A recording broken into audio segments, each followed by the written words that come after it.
Hello everyone, my name is Patrick. I am an author, reviewer, film critic, public speaking coach, and voice actor. Today I'm going to be doing my August wrap-up and a quick review of the latest book I read, which was The Demon Hunt by Kris Greene. So first off, for August, as you can see behind me here, I read quite a few graphic novels, comic books, and just 3 regular novels. So, talk about a few of them. I had Wind 7 and 8, which I'm absolutely loving that comic book. That's a great comic. Suicide Squad, which I got when I saw Suicide Squad. Then we have House of Lost Horizons, which is a really fun crime, mystery, supernatural storyline going through that. We have Magic, which was based on, I believe, Magic the Gathering. So it's been kind of fun to read. It's a lot of fantasy and fiction. I know you can't see it in the video, but The Mouse Guard, the Owlhen Caregiver, and Other Tales. So this is a really fun, quick read. It was kind of like Redwall. So you got to really see some great characters in that.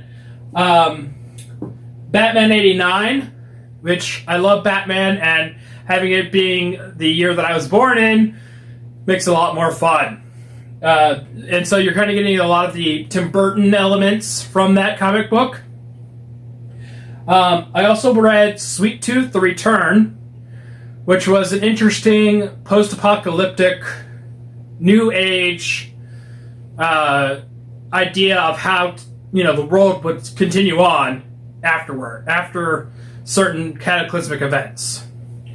I also read both Beast Boy and Raven, graphic novels. I love these a lot. They were a lot of fun to get into the Teen Titans, back into that series.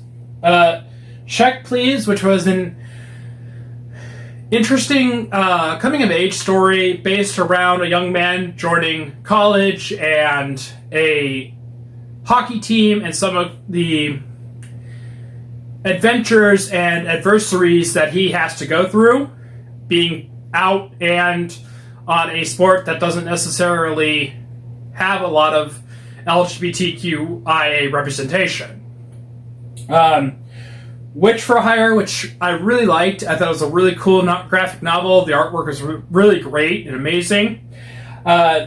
Which is about a group of losers, as the popular kids determine them, that have to band together and fight against things that aren't from this world. So that was an interesting dynamic that you got to see. Star Collector Volumes 1 and 2, which was a manga. That was a really cute kind of coming-of-age, boy meets boy manga dealing with a kind of a nerd and a bad boy getting together. So that was kind of fun. And then I had The Darkest Evening of the Year by Dune Kuntz. So this one was a interesting kind of calamity of errors in that everything worked out well in the end, but getting there was a tough road to get to. Decipher by Stel Pavel. So this was a really interesting novel, and it was kind of in the vein of Da Vinci Code or The Last Templar or anything like that. So you kind of got those like overarching themes. However, I would say that the epitome of it was that it was so complicated in some parts and so complicated in its use of terminology and technology and things of that nature that it made it hard to follow the story at all times. But in the end, it was kind of a fun action adventure because it did get, things going, and you did get to see a kind of alternative prophecy for almost 2012.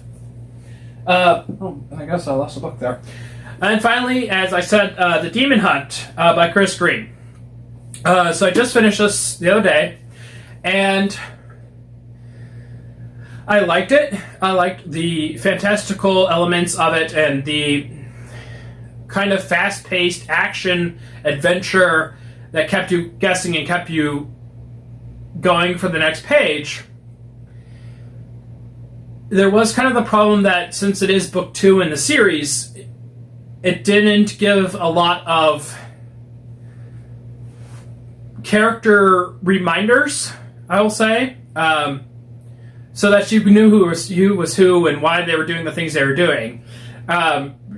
I think if I would have read the first book in the series, I think that could have helped. But ultimately it was a fun book, and it was a fun read, and I got through it pretty quickly. However, it is, as I said, you lack some of that character nuance. So, but you do get a lot of great elements of, as I said, fantasy, action, adventure, kind of a whodunit. It does move at a good pace. It does allow you to see the events of a few days crammed into, as much as they can into a few days. So I definitely would recommend it to anybody that likes fantasy, action, adventure kind of books. Because like I said, it's a quick read, and you can have a nice, enjoyable time while reading it. So yeah, that's everything I read in August. So thank you so much for tuning in. If you like this content and would like to see more, please do like and subscribe. And I hope you all have a wonderful day. Thank you so much.